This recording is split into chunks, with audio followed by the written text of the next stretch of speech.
Hi everyone, Dmitry here, and today I'm going to introduce you to the latest version 0.18 of my Ymuse application. For those who don't know, Ymuse is a so-called client application or the front end for the Music Player Daemon, and a Music Player Daemon is a background service that is capable of playing music or internet streams. Ymuse will follow the system settings and will adjust itself to the light or the dark theme configured in your system. For the sake of this review, I will continue with the light theme. So let's first have a look at the main window of the app. It consists of the title bar with 3 tabs: the queue, the library and the streams, the sandwich button at top right, and the player controls area at the bottom of the window. Let's now have a closer look at each one of them. And I'll start off with the application menu that is opened with the sandwich button. It provides application-wide actions such as connecting to the MPD, disconnecting from the MPD, viewing Music Player Daemon information, opening preferences, viewing the about information. One of the useful things to know about is that you can view all application shortcuts using the corresponding menu item. And you can also search for shortcuts in this same window. Now to the main Ymuse window. The Queue tab displays the playlist currently loaded into the player. Using the toolbar at the top, you can empty the play queue, scroll to the currently played item, sort the queue in ascending or descending order, shuffle the queue, or remove selected tracks. You can also save the contents of the play queue as a new playlist, or replace or append it to an existing one. The last button on the toolbar allows you to filter the queue by the given substring. The Library tab displays the media library as it's known to the MPD. At its root level, it consists of 5 items: files, genres, artists, albums, and playlists. The files folder gives you direct access to the file tree for all tracks.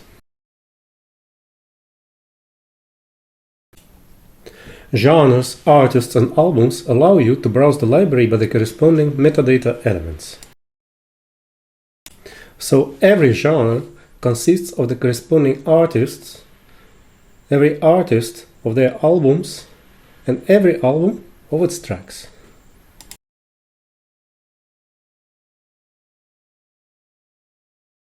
The last element, playlists, is self-explanatory.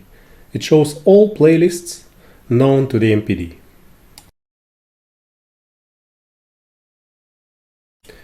Here you can also rename or delete a playlist. It's also possible to directly add tracks or entire folders to the chosen playlist.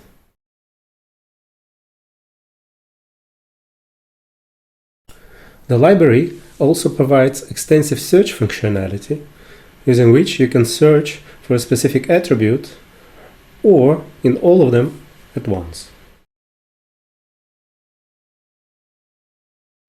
The list of streams, also widely known as internet radio stations, unlike other lists, doesn't come from MPD but is configured locally for Ymuse.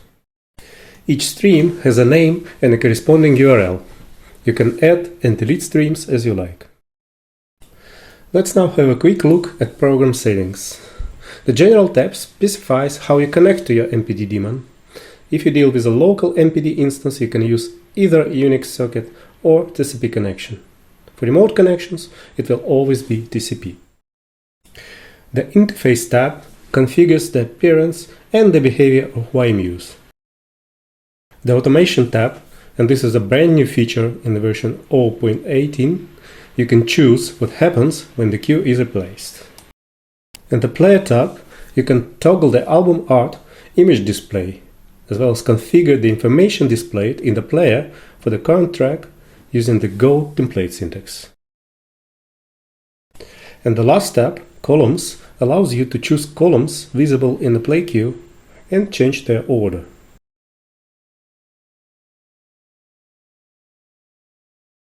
The player controls at the bottom of the main Ymuse window can be used to switch tracks, stop and pause playback, and to toggle various MPD modes such as random, repeat and consume.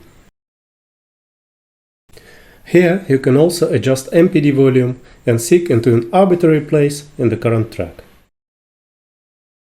That's about it. Thanks for watching, and if you like my software, subscribe to my blog at ictu.com and my YouTube channel. Cheers!